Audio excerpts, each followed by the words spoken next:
the Joyces and the McDowells. Now, when you first hear these names, you probably don't have any idea what the hell I'm talking about. But I'm about to educate you on one of the most violent wars that has been going on across the pond over in Europe. And now, when I tell you about this, I need you to pick a side.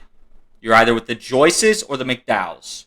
And I'm undecided right now. I've watched a good amount of this clip, but there's two. We got two warfare videos, basically statements, declarations of war that we're going to be watching here today.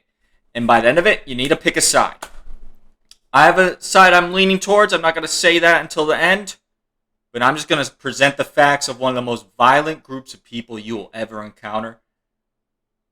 This is just some bullshit. Bernie, this is me, Tommy Joyce. I'm here with the boys this morning with all the bit of trouble that's going on. I've seen bits of videos flying about last night. This is going to be brutal for me to try and summarize. I'm bad at already understanding what people say, but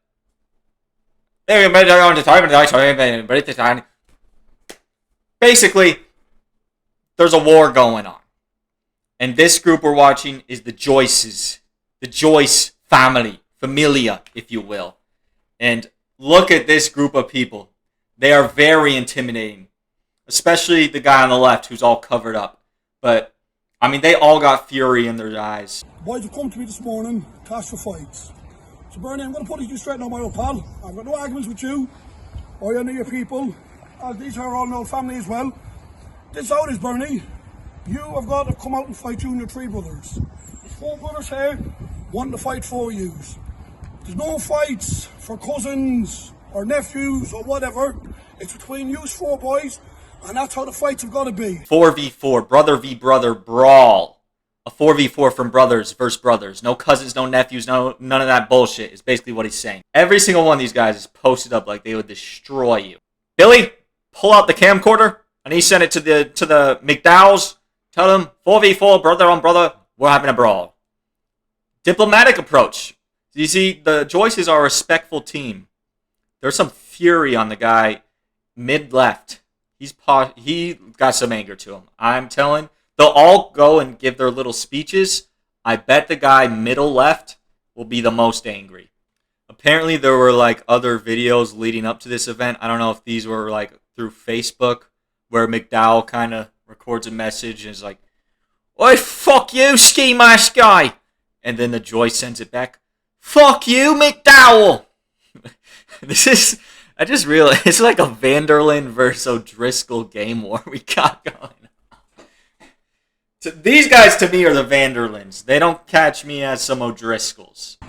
Right, Jim, this goes to you and your three brothers, yeah? Jim, you cowardly bastard. Are you coming out to fight me, Jim? You're threatening nobody. You're threatening nobody, Jim. You're threatening fucking nobody. Coming around people's houses, trying to threaten. You do fuck all. And keep my son's name out of your fucking mouth. You do fuck all to us. Do you understand what I'm saying? You do fuck all. Come out and box. Come out and box and get your baiting. You tramps. That went hard. All the finger pointing, I thought it was going to touch my soul for a minute. Yeah, that might have been like double-digit fingers wagging at the camera. I mean, he really got his point across there. I knew he had fury in him, and he did not let me down. But now man in the fucking blue is jumping in right away. Now, John, this goes to you, John. You was outside my house here last night. You come out and fight me. See if you're as good with your fucking hands as you are with your fucking mouth. And listen, you're talking about warnings, lads. You'll give us no warnings. Come and do it. You know where we are. Come and do it if you're able to do something. And I promise you, one young fella or one fella's touch and the whole lot of yous are getting wiped out. And trust me on that. Fuck yous. That one went even harder that time. Although I do have to say, when you think about that one a little, you're kind of like, well, you said he was at your house yesterday. Why didn't you man just scrap then, yeah? Like, why didn't you man scrap then, yeah? You do fuck all, yeah? Fuck all, Johns, yeah? But, you know, I felt the passion there. So I think overall, I would say he upped it a level. You know who this is, Bernie, yeah? Now, Bernie, starting this whole argument was all over you, yeah? So I want you come out to box me. Do not make no excuses. I want to fight you. We'll see how good you are when I get you out in front. When I put you asleep, I'm going to put you asleep. That's what I'm going to do. So don't be trying making other fights or saying this and saying that. Now, boys, you don't understand how much fucking danger you fellas are in. Threatening, not saying, oh, we're doing this, you have it. Hey, I like letting them play the whole way. I have to interrupt. To me, this is a disaster class. I mean, one Bossman team's phased out, yeah. Bossman's phased out, yeah. He's off in the pasture, yeah. But the reality of this performance is you can't see as intimidating when you have to hold a hoodie up so it doesn't cover your eyes and you can look at the camera. Like, he's trying to be intimidating, but he's got to hold his hoodie up because it keeps on falling in front of his face. And then, you know, Blue Man, his rage is just overpowering him. He's cutting into the other guy's performance. Everyone let them have their piece, yeah? And then this guy's coming in and he's interrupting him. So he's making Bossman team with the ski. It's just not... He's making Bossman with the skis less impactful because he keeps on interrupting him. I mean, the guy's been going for 40 seconds, but I'm not feeling the passion I felt from anyone else. I won't be Mr. Nice Guy from now on. Now listen to me, boys. Have your fights and let the bet... An absolute disaster. It was already a disaster before I even talked about it, but then he says 4 fights and he holds up a 3. I mean, the McDowells have got to be cracking in the den as soon as this is going on. Alright, this is going to Peter. I want to fight you. You're the youngest of the brothers. I want to fight you the same day the boys are fighting. Whenever it is, 100% I'll be there. 4 brothers against 4 brothers, boys. Get it over there and put it to bed. He just kind of folded in. Everyone else already had their monologues. You know, he kind of just decided to do a brief summary. 4 brothers, 4 fights. 4 brothers, 4 fights. Youngest brother, I want to fight you. 4 brothers, 4 fights. And now it looks like it's all out. The Joyces have lost control here. Okay, so now you have seen the Joyces side of the story. They put the bat signal out, more like the bat threat. It's more just a gun pointing at the McDowell block, wherever they are. So how are the McDowells going to respond? Well, now we'll see. Right, this is going to John Joe Keane here from Manchester. I mean, this camcorder is atrocious. I don't know if this was recorded in like 1980, like they went back in time. Like, this is crazy. You can barely. Also, oh my God, you lose so many points. He's in a sling. You're saying there, you're going out with a crying lip saying that we're threatening you about houses and about arguing and all the of that. We never threatened no one at no stage. What we told you is this here, for you to follow out your threats, and if you come around our house again, we're leaving you in a write-off. That's right? Not threat. That's something. This one's all over the place. I appreciate the McDowells, but they obviously are. They did not think this through. With the Joyces, it was very concise.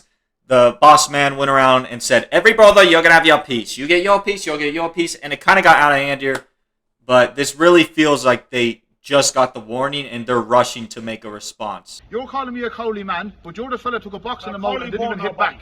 You're the fella that took a box into the mouth and wouldn't hit me back. So who's the cowley man after that? You brought 30 men to my door next day. You could have rang my phone and said, Jim, me and you have a fight. And see all those boys here, they wouldn't even be in any video. It'd be between me and you. I'm not going to lie. McDowell was spitting there. John Joe was looking like a straight coward in this situation. He says, hey, we could have run teams. You and me, we could have run it. But you had to go on and all your boys, and now we got a 4v4. So he was basically saying, 1v1, bro. Patrick, you said me fight, no problem at all, Patrick. And you say you have no problem with me. Fair enough. Listen, we'll see who'll be. That's the same as you, Mike. I'm 1,000,000% beating you. That's the same. That might have been the worst speech of all time. 1, it was the hardest to understand. And 2, the McDowells are just a bit of a train wreck. They're interrupting each other way too much. I couldn't even pick out what he was saying besides, you know, I mean, fair enough, no problem between you and me. Which, when it comes to beef, I think that's weak. You sent for me, Michael. No hassle. The 20th of May, you will have it. Right, Davey. Very direct, precise. He said 20th of May, you'll have it. I wanted a little more there. He looks mad, but I'm not seeing enough actual fury. Wait a sec. Who is this old guy on the left? Who is he fighting? Davy's fella Davy. I want to fight you saying there's 2 boys here, 20th of May. Now, one more. I gotta say, the McDowells, this performance is absolutely dreadful. Everyone's saying on average 1 sentence, and now the mediator guy already interrupted. Bro, you had your monologue. Go on, Bernie. Right, Davy. Send for me. That's. Bro, get off the road. I'm hoping they're gonna walk off the road. There's probably just some like fucking mom trying to park. And Peter and this fella here, he said he'd fight on the 20th of May. Was it 3 or 4 months or something? 3 or 4 months they got to schedule this out. One of them just showed up the last day. This is 3 or 4 months from now? All these threatening words. Why are they scheduling it fucking 4 months from now? It can't be that. Like, what is this, a boxing event? They're just talking like it's the Zone or fucking Creator Clash. Like, come on, just brawl, bro. I mean, it would have been cinema if they actually filmed it, but I couldn't find any actual warfare of the McDowells versus Joyces. This was 2 years ago, so I am not sure who claimed victory of this brutal bash, but I would bet the Joyces. They were well prepared for the speech. Everyone had their moments. Not everyone shined, but, I mean, they just came in with a fury, and they had that shit on. I have breaking news. I was searching to make sure I didn't miss anything. I missed something. Groundbreaking footage. We have a Joyce McDonald fair play man. I would assume, I don't know, neutral party meeting and discussing the feud. So we will be able to see the resolution here. And to be honest, man, I'm going to say it to the Keenans. I'm going to say it to them. Tommy's got a bit of kicker money. He's as well off giving it back to them. And that's all done and dusted. And forget about the whole lot after that. And come in and crack on and stay your own sides if you can. And do your own thing, boys. Boys, good luck. Mind yourself. She's let her on. I didn't really know what the fuck they were talking about there, but basically, crack on, stay on your own sides. The fights are off. I really thought there was a brutal war and no one was left alive besides, like, John Joe, whichever one's John Joe. But I guess the fight didn't happen. Alright, that's it.